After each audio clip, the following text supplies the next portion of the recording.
How I was kidnapped and neglected in Panama for 4 years.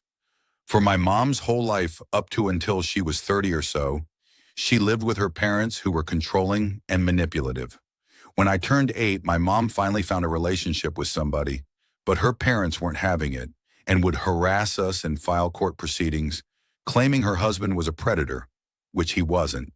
And also while she was with him, she became pregnant with my sister.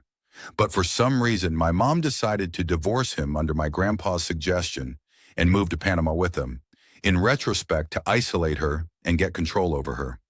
For a while, everything went well. I was in school, made a few friends, and gaming became a hobby. But after 6 months when my sister was born, my grandma said something about my other dad that pissed my mom off so much, she snapped and moved out within an hour and told me I'd never get to live grandparents again. Being 8, this was very traumatic. She quickly rented a house and invited her divorced husband to Panama and remarried him, and life kind of returned to normal for about 2 weeks. My grandpa caught wind of it and was so enraged he tried attacking my mom by breaking in. And I remember walking outside, hugging my mom, crying. Her husband arrived a little while later. Afterwards, my mom took a taxi to David, picked her partner up, and tried returning to a normal life. A week goes by, the police show up and tell us to get in the car and drive us over to court for seemingly no reason. At this point, everything is a blur. I was interviewed by a psychologist, Lady IDK, and she began to cry. And me not knowing that my statements as an 8-year-old would determine what happens next. I thought everything was okay, and it should have been. The judge had been bribed. There was nothing on earth we could do.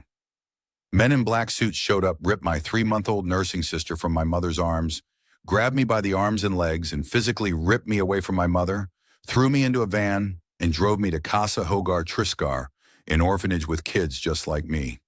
This was longest I'd ever been away from my mother and was extremely traumatic.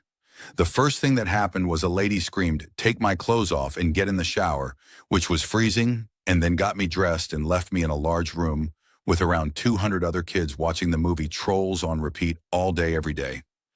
I cried myself to sleep every night and prayed I would get out of there.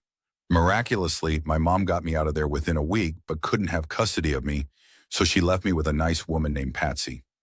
Again, my grandparents found out what happened and began stalking us, and the lady got scared, and I think I somehow ended up at some resort place with my grandma, since my mom had a protective order on my grandpa. I played X-Plane 10 every day, and my mom had visitation rights. Here comes the absolute batshit crazy part of this story. One night my mom comes over and visits like usual, but unbeknownst to me, and my grandma was, that I kid you not, a white van was sitting in the street. My mom grabs me by the arm in my pajamas into the pouring rain, into a white van, and drives off with her husband and a native guy to the San Blas Indian Reservation across the entire country on the border of Colombia. We made it all the way across the country, but we were wanted and got caught at a checkpoint. I think that was most terrified I've ever been. We got shipped back across the country in yet another white van. The native guy who helped us was put in prison. My mom also scarily was almost put in prison for 10 years for kidnapping her own children, who were illegally taken from her. I then was returned to my grandmother, and the protective order was lifted on my grandfather, and I moved to a secluded mountain coffee plantation, 2,500 feet above sea level. In other words, I was back to where I lived originally when I moved to Panama. This is where everything became true suffering. I was put into a Spanish-speaking public school and drew for 8 hours a day and learned absolutely nothing since the teaching. Must have thought I was lost because in this lasted 6 months. On a positive note, I met one of my 2 best friends, Christopher, but with any friendship at that age, you know things might get interesting. He introduced me to porn, and I was a porn-addicted, human-trafficked, neglected 8-year-old now. My grandma pulled me out of that school and put me into a different one, called the Oxford School, which actually spoke English. I was bullied there by a South African girl who was also ripped from her mother. I was too traumatized to learn anything, and also I think they gave up on me there too because they let me draw again for 8 hours a day. There I finished 2nd and 3rd grade, and my grandma randomly pulled me out again and put me into homeschool. She essentially did my school for me, 4th, 5th, and 6th grade, and still I learned absolutely nothing and would essentially game Roblox. Phantom Forces FPS for 7 to 10 hours a week up until my mom finally rescued me and my sister. Also, keep in mind, my sister was also neglected and had stunted development and severe tantrums due to her not nursing during her infant years, never being disciplined ever, and having very few friends. My mom fought desperately to regain custody, but the court was biased and my grandparents had more money. Tragically, one week my mom briefly left her husband to file legal paperwork, and he was most likely murdered by a hitman that my grandpa hired. He said to my mom a while before, "See this number, it only costs $500 to hire a hitman in Panama." Sick. When my grandpa heard the news that this sexual predator had died of an apparent suicide, he was overjoyed and told me to be happy too. I was not happy, but I kept to myself. My mom was at this point emotionally broken. She'd lost her 2 babies for 2 years, lost her husband, spent thousands of dollars on lawyers who were fucking useless to fight a biased court which took bribes from my rich grandparents. She moved to a neighboring mountain town called Volcan and met another victim of the Panamanian legal system who also lost custody of her kids but was trapped in Panama and still is to this day.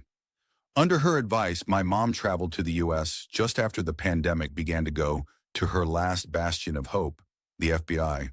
Even then, it took years for her to finally get through to them. But in the meantime, I still had 2 more years. My grandma signed me up for a carpentry class with a very odd 40-year-old man named Angelo Nelson, who coincidentally was the ex-husband of my mom's friend. Kid after kid kept joining, and one of the kids was a kid named Daniel who was older than me, and his dad was some pastor. Believe me, this kid was nasty. He bullied me worse than the girl before, beat me up, insinuated a diagnosed OCD complex about my intelligence or IQ by calling me all sorts of derogatory statements behind the teacher's back. For some reason, I couldn't speak up for myself and endured this bullying for 2 years.